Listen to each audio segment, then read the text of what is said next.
In April of 2020, my life hit rock bottom. The restaurant I used to work at as a cook had just let me go, and finding another workplace was turning out to be a huge challenge. That was only the first blow. I was living with my boyfriend of 4 years at the time, and it was a happy relationship. Emphasis on the was. I'd always want to get married and start a family, and when I was laid off, I began to seriously think about my future.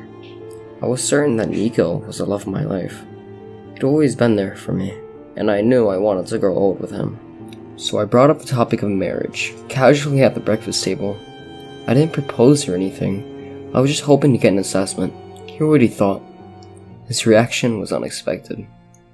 He turned as pale as a sheet. His jaw dropped, allowing half-chewed cereal to fall out and plop back into the bowl of milk he just spooned it out of.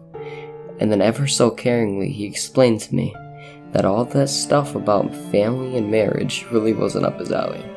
So that was that. I couldn't imagine never getting to have kids. I know it's not for everybody, but it was just something I always wanted.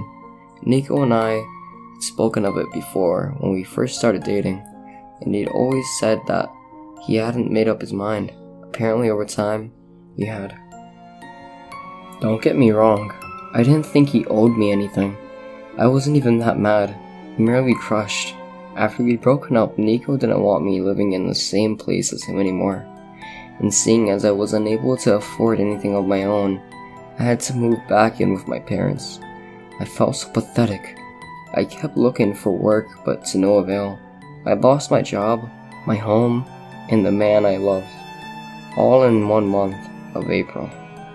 Then one day, my cousin Charlotte, or Lottie as she commonly called, came to visit me. So I heard you're not doing too well. Those were her first words to me. If a conversation starts like that, it's bound to be at least a little humiliating. It was true, but it stung nevertheless. Good to know that word spread, I told her. You'll be happy it did later. She gave me a secretive smile over a cup of coffee in her hand. Frank's father has just bought a huge stretch of land. It's very far away from here. The drive is going to take a few days, and it's apparently insanely beautiful. It's at the foot of some mountains, and there's woods too, though the property is basically wide open. Frank is Lottie's husband. She married rich and young right after high school. I wasn't sure where she was going with this thing about the mountains, but I felt a tiny pang of jealousy already. Though born and raised inside the metropolis, I've never felt at home in big cities. For one, I'm extremely nearsighted, and at the time, I hated wearing glasses or contacts, meaning that I'm either uncomfortable all day or always bumping into people. When I was little, my mom and dad would take me on nature vacations to get away from all this bustling mess. There, I could walk around without my glasses all day long, and even though I would trip over the occasional rock. Besides, the romantic in me loved the untouched grass landscapes. Fresh air and the smell of grass, flowers, and wood have always had a way of making me relax like nothing else could. The sounds too. Wind blowing, leaves rustling, birds and insects chirping, yeah. I think deep inside I'd wanted to return to the great outdoors for a long time. And Lottie, having oft accompanied me on those trips when we were little, appeared to remember. Her smile grew as she carried on. This might sound a little crazy, but hear me out. Frank's dad, Robert, wants to move out there and build something from scratch, and he wants his family and some friends and acquaintances to come join him. Like the old settlers kind of, I asked? Sure, maybe. Anyways, it's pretty solitary, but not far off from civilization by any means. There's a large town nearby where Rob owned a business, so we'd get us work there. He's been planning this for ages. He's the big guy, loaded guy, but he wants to live simpler, or pretended to. I've been up there with Frank to check out the place already, and it's incredible. There's no better view than what you have up there. It's bright, it's open, you'd love it. So I'm telling you this, obviously, because I figured you might be interested. Sure, we need to build the house first, so Once we get up there, we'll be living in tents and huts for a while, but you're gonna have a bed and work, and a bit of an adventure, and I'd like to have you there with me.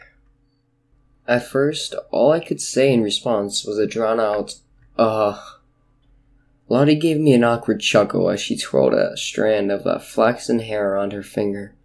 I know it's a bit unconventional, but I'm really looking forward to it. We've rounded up a bunch of people, almost enough, and we'll be leaving this summer. I literally cannot wait. You will love the others too. Some of them are kinda goofy, but really nice. And you can cook, so they'd probably like you too.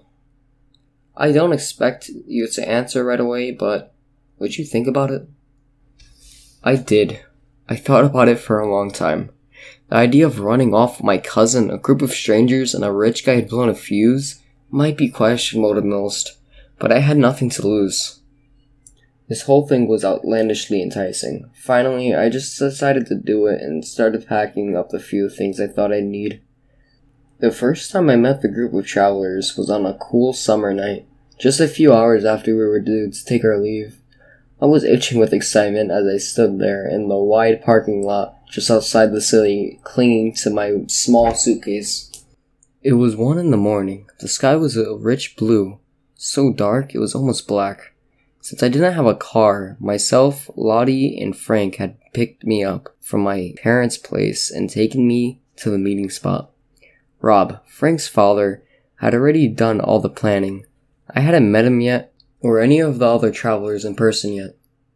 But Lottie had kept me up to date with all the most recent developments and enthusiastically showed me pictures of the land.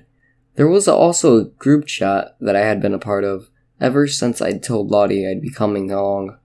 So when the others came trickling in one by one and we exchanged greetings, they didn't feel like complete strangers. Apart from myself, Lottie and Frank, there were Ruben, Jesse, Bill, Manila, Rose, Myrna, Ruben, and Jesse. And just like me, they'd been let go. And while Jesse had a background in construction, Ruben used to be a ranch hand. He wasn't from the city, but had apparently made friends with Frank a few years back, which was how he came to join us. I invited him a little for all the time he had gotten to spend outdoors. Bill was an older man and a direct acquaintance of Rob. He had money too, and just like Jess, he had used to be somewhere in the construction field, though I doubt he did much of the muscle work.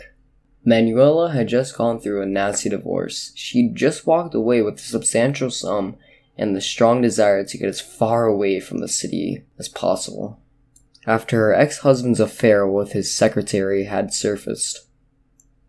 Rose was a shepherdess, which I found exciting. I'd never met a shepherdess before. She had left the city a long time ago, but returned to join us. She had been working on a sheep ranch up to that point, and Rob wanted her to look after the sheep he was planning on purchasing for his project. They knew each other through Myrna, who was Rob's girlfriend and Rose's sister. Unlike her sister, Myrna had never left the city, and probably haven't worked ever since she's gotten together with Rob. The only thing we all had in common was how excited we were to leave. Robert was the last one to arrive. He pulled up in a large, expensive-looking truck, which in shape was similar to the one Ruben had brought, just a lot bigger and fancier. He greeted Myrna with a kiss and the rest of us with a grand wave. "My friends," he began, sounding genuinely ecstatic. "It's so good to finally meet you all in person. This is going to be a long trip, so I do hope all of you pack some snacks and something to drink. I've sent you a list of stops we've scheduled for this ride. It's important we get enough sleep and eat well. I don't want you arriving exhausted. I'll be taking the lead, but don't worry, if any of you happen to fall behind at some point, we'll wait at the stops we agreed upon for you. Catch up with us." Okay, what else? Ruben and I have the tents on our trucks. We'll be driving at nighttime as much as we can. The roads will be clearer. If everything goes smoothly, we'll be able to be up on the mountains in 4 days. Alright folks, I believe we can get started. Jesse, Manuela, and I had agreed we'd be taking the first part of the journey together in her SUV. She had placed a couple of bags under the passenger seat, so Jesse and I slipped into the back. We drove in awkward yet comfortable silence, at first our minds occupied. There was a certain tension hanging above us, the restless, sweet tickling sensation of departure. I wasn't wearing my glasses at the time, so the man beside me looked a little blurry, his tan skin and black hair melting together into a distorted, flickering dark image. I had to squint, but when he turned to shoot me a quick smile, I saw it and grinned back. I then felt around in my handbag for my glasses and quickly put them on. Probably taking this as his chance to break the silence, he cleared his throat before speaking up. "I'm kinda nervous. You two wanna talk?" "Me too," I confessed, grateful for his sincerity. "Yeah, this is weird." "I know. Seeing you guys for the first time is nice though," Manuela said from the front seat. Sorry for being distant. It's nothing personal. I'm just not used to any of this." I noticed a very slight, silky accent swinging along in her voice. Curious, I asked her about it, and she said that she'd grown up in Madrid, as that's where her mother was from. We lingered on this topic of our origins for a while. Jesse and I were both from the city, born and bred. "I'm just so sick of it," Jesse told us. "All the noise and those damn lights. It's kind of like it's forever noon. It didn't always bother me, but now it does. It suddenly starts to get really on my nerves. The craziest thing, just like that, my grandpa died a little while back, and he always said he wanted to get out of the city too. He never did. I don't want it to be like that for me." He shook his head, then drew himself up with an amused snort. "I prefer the cursed ground. I don't care so long as it's outdoors." "Cursed ground?" I repeated, raising a brow. "What? No one told you yet?" Jessie sounded surprised, and I thought I was the last one to know everything. "Stop it, you," Manuela said, her voice rising in an angrily, nearly motherly fashion, before softening again, then addressing me. "He's just talking about that little story Frank made up to freak us out. Do you know him at all? He's kind of superstitious, and he loves telling ghost stories, so he came up with that rumor that the land is haunted or something." "Not haunted, cursed," Jessie corrected. Her eagerly enthusiasm sparked in his tone. Turning to me, he added, "And I don't think he made it up." I could tell he wasn't being serious, but I still felt the tiniest bit of unease at these words. "So what exactly did he say?" Jesse lowered his voice considerably. "He says that he found marks on the trees there. Old signs carved into the wood by someone marking their territory, he says. The land might be inhabited already, but not by humans. And he thinks if we take it ourselves, we'll be punished." He fell silent before snorting with laughter. "It's cool. I'm messing with you. Of course he made it up. He even said so himself. He came up with it to scare you, Lottie. And that totally worked. But it kinda spooked you too, didn't it?" I merely shrugged. I'd probably only felt off because I was so nervous. Manuela threw me a glance in the rear-view mirror, a knowing and understandable look on her face. "Nothing wrong with feeling strange about all this," she assured me. "Believe me, so do I." "I've never been around so many people with as much money as you guys before," Jesse remarked, giving her a nod. "I mean, there's you, Bill, Rob, Frank, and Lottie. By extension, I guess Myrina too." "Manuela, did you work?" "In a way. My family was already well off, so I got a great education and studied art. And when I got married after that, I stayed at home, but I also painted and sold my works. It didn't make a lot of money, but it was substantial and my own, you know." "Can I see some of your art?" I asked curiously, and Manuela gave me a sweet smile, saying she'd gladly show me some photos later. After that, conversation got a little more relaxed. Bit by bit, we began to feel more comfortable around each other. Even a little like old friends. Manuela was kind and clever with a motherly attitude that would occasionally surface when Jesse tried to scare me again. Jesse himself was a friendly, warm, and open in a way that made me think he was great around people, but I noticed he could hardly keep still in his seat. He was either always tapping his foot or fumbling with his collar or playing games on his phone. We had been driving for about 2 hours when Manuela suddenly slowed down. I leaned forward to look over her shoulder from behind. The road in front of us was empty except for Rob's car, which was just ahead of us. We were second in line, the others were trailing after us. "Is something wrong?" I asked carefully. "Did you just, never mind. I thought I saw something," Manuela replied, shaking her head at herself. "Saw what?" I prodded. "A fat badger or something. It was lying right there, but trick of the light, probably? Or maybe it was still alive, saw us coming, and bolted," Jessie chimed in. Manuela sighed and mumbled something to herself about not having gotten enough sleep before speeding up again. Ruben's truck had already passed us, and Bill waved from the passenger seat as they drove by. "How do you think they're getting on?" I asked. "Just fine. Probably. Bill's sort of annoying, but Ruben's got thick skin," Jessie replied. "Though I can't imagine they got a lot to talk about. Why is Bill in this anyways? I don't know, guess he's just hung around Bob a lot and caught the fever." We fell silent again. I leaned back in my seat, removing my glasses and allowing my eyes to rest for a moment. Manuela offered to get me some blankets and pillows from the trunk, but I didn't really want to sleep, just relax a little. I listened to the radio, silently humming away in the background. Suddenly, I became aware of another sound. A low thumping noise, seemingly coming from above me. I opened my eyes again, sliding on my glasses to look up, which of course was useless as I could hardly see through the car ceiling. "You guys hear that just now?" "Hear what?" Manuela asked, giving me a puzzled look in the rearview mirror. "Sounded like something just hit the top of the car." "I didn't hear it," Jessie said. "There were some trees just now. Could have been an acorn or something." I nodded and sank back into my seat in relief. Jessie laughed and asked if Frank's story had gotten to me. Turning to look outside the window, I noticed that Ruben's truck stood by the side of the road a little bit ahead of us. Ruben himself was leaning against it, a soda bottle in hand. He'd probably stopped to stretch. I wasn't sure if he'd hear, but I knocked against the glass and waved at him as we drove by. To my surprise, he raised his head, smiling at first as he didn't recognize us, only for his face to fall all of a sudden.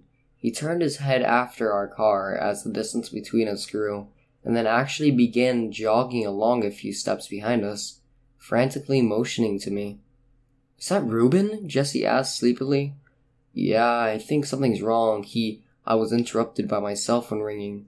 I fumbled it out of my pocket. Like I had expected, it was Ruben calling. I hurried and answered, and before I could even say a word of greeting, he spoke up with a grave, husky voice. "Stop the car!" "What?" "Stop the car! Tell Manuela to pull over. I'm not kidding. There's someone on your roof. There's someone on your goddamn roof!" Fear to me is a sinking feeling. It's sort of like there's a heavy liquid rushing down through my body and pulling in the pit of my stomach. That's what I felt when I heard what Ruben said to me that early morning. Pulling away from the phone, I told Manuela to stop. Fortunately, she took me seriously, probably alarmed by the frightening look on my face. "What's going on?" she asked as she quickly parked us by the side of the road. "Ruben says there's someone on the roof," I replied breathlessly. "What? Holy shit!" Jessie muttered, glancing between us incredulously. "He can't be for real. He's gotta be messing with us." "He says he's not," I stammered, picking up the phone again. The call was still going on, and I asked Ruben if he was still there. "Hold up, I'm coming," he told me, and I could hear frantic stomping footsteps in the background. "Almost there, give me a second. Don't get out, stay in the car, okay?" The three of us waited with bated breaths. None of us said a word. Finally, Ruben spoke up again. "Ah, crap." He sounded angry this time. "I'm here. Don't be mad at me. There's nothing there anymore." Jessie, having leaned in to listen, growled and snatched the phone out of my shaking fingers. "What the hell, man? You freaked me out. Do that again now." He was interrupted by Ruben opening the door on his side of the car, sticking in his head of unruly brown hair. "Look, I wasn't messing with you. There was really someone on your roof." I sighed, took back my cell phone, and ended the call. "Don't ever do that again, please." "I wasn't joking. I saw something. I swear. You were just driving by. You knocked and waved at me. And then I looked up and there was this This really small guy, I didn't see much of him, just a dark figure on top of the car. It looked creepy as hell, too. He was kind of cowering up there, clinging to the roof. I don't even know how he even managed to stay up there. A visible shudder ran through his body as he straightened up, rolling his shoulders. You three all okay, right? Oh yeah, I think I just suffered a mini heart attack, Manuela said, a low grumbling rolling along with her voice. She had only just gone back to breathing regularly again. The sudden interruption had really left its mark on her. I was sour too, but more than anything I was glad Ruben had been mistaken. That's when I remembered something.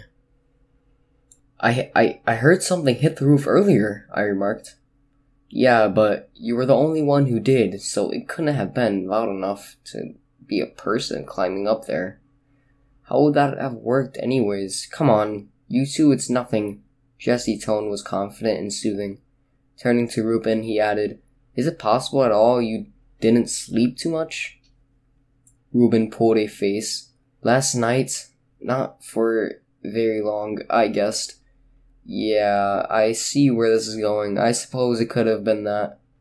Should probably let Bill drive for a little bit. With a weary sigh, he apologized, rubbing his forehead as he removed himself from our car and began trudging back to his truck. We continued our drive on a mostly empty road. Bill passed us in Ruben's truck, and eventually we'd fallen behind to form the end of the caravan. The sun had already started to rise earlier, but the sky was still a dusky kind of dark. I had rested my head against the window pane, gazing out with hooded eyes. Only half awake, it was this peaceful state that I was abruptly torn out of when Manuela let out a blood-curdling scream. I jolted upright, hitting my head on the window as the car suddenly took a swerve, hurling me back into position. Jesse yelled something incoherently as he instinctively grabbed onto the back of the seat in front of him to keep him from being tossed about in the same manner as me. For an agonizing second or two, everything around us seemed to spin at an alarming speed until we finally came to a halt. I could hear Manuela panting. Slowly the world came back into focus, and I hurriedly put on my thankfully undamaged glasses for a quick assessment. We were all in one piece, which was good. There was no blood to be seen, even better, and we'd apparently not hit anybody on our detour. I slumped back into my seat in relief. What the hell was that? Jesse uttered, his voice a fusion of an agitated growl and a breathless sigh of relaxation. He was obviously expecting an answer from Manuela, but all she did was lift a shaking finger to point at a spot of the road right in front of us. Jesse and I leaned over to look at the same time. Upon laying eyes on the cause of our driver's distress, we both recoiled slightly. I would have screamed, maybe, but the sudden stop just a few moments ago had already taken all the air out of me, numbing me to what I was now looking at. There, in the middle of the road, lay the curled-up body of a man. I climbed out of the car without even realizing it. Step by step I approached the corpse. Jesse and Manuela's shouts at me, now wholly registering in my mind.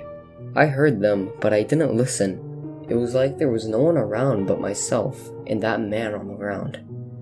There was not a scrap of clothing on him. He was facing away from me, so I couldn't see his face, but his long, stringy gray hair spilling everywhere around his head.